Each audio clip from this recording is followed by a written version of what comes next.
Luki.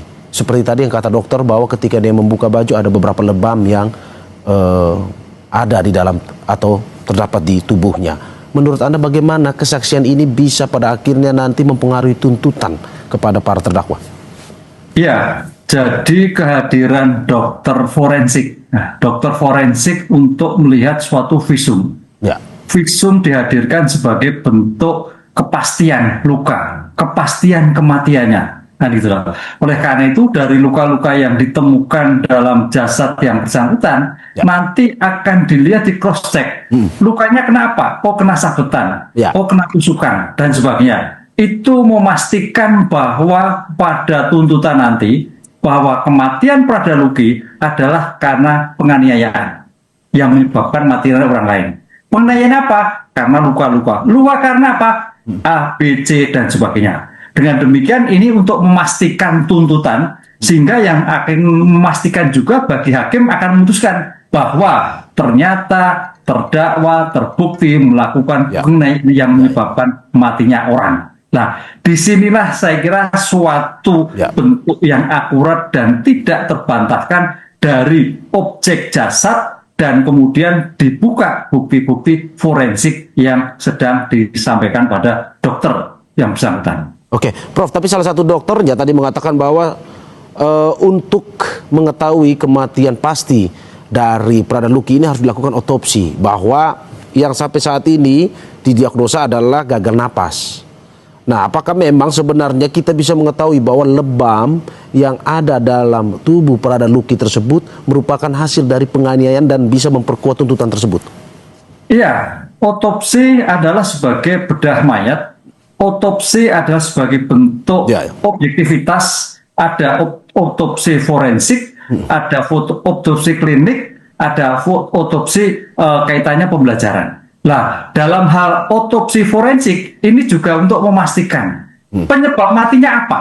Ini akan terjadi karena luka-luka tadi menyebabkan meninggal dunia. Nah, ini saya kira sebagai bentuk kepastian. Kalau hanya otopsi itu mungkin pemeriksaan luar, visum pemeriksaan luar, tapi dengan otopsi akan membuat suatu objektivitas bahwa kematian Prada Luki karena penganiayaan benda yang ditujukan. Benda apa yang mematikan? Nah, itu saya kira nanti domain dokter akan menjelaskan bahwa kematiannya karena benda luka yang menyebabkan mungkin tidak bernapas, ABC dan sebagainya. Itulah sebagai bentuk akuntabel dalam suatu pembuktian. Otopsi adalah sebagai penyebab kematiannya ditinjau dari kedokteran, sehingga pasti kapan matinya, apa dan sebagainya, dokter akan menyampaikan.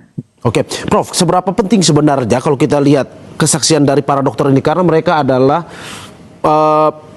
orang terakhir kalau kita bisa bilang yang mengurus Prada Luki sebelum akhirnya meninggal dunia. Apakah memang menjadi inti dari seluruh kesaksian yang ada atau bagaimana sebenarnya? Ya, karena dari dokter forensik itu akan melihat jenis luka. Lukanya luka biasa, luka sedang, atau luka berat.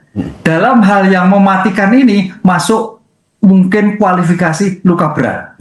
Dengan luka berat pasti nanti hakim akan meninjau apakah ini dijatuhkan sebagai bentuk putusan yang biasa ataukah sebagai bentuk pemberatan. Karena penyebab luka sebagai bentuk actus reus itu sangat menentukan sekali, Mas. Karena apa? Oh, ini bukan penganiayaan biasa. Ini penganiayaan yang direncanakan. Oh, ini penganiayaan yang tidak manusiawi. Nah, itulah saya kira nanti hakim militer akan melihat pertimbangan-pertimbangan sampai penjatuhan putusan yang disatukan. Itu yang menjadikan perbedaan ini luka berat, luka sedang, atau luka biasa. Gitu. Oke, Prof. Kembali ke kesimpulan dari beberapa saksi yang sudah dipanggil hingga saat ini. Bagaimana pada akhirnya ada soal pengungkapan peran-peran masing-masing dalam kasus kematian ini, juga kesaksian dari dokter ini. Bagaimana Anda melihat kesimpulan terakhir sebelum kita akhirnya menonton kembali jalannya persidangan ini, Prof?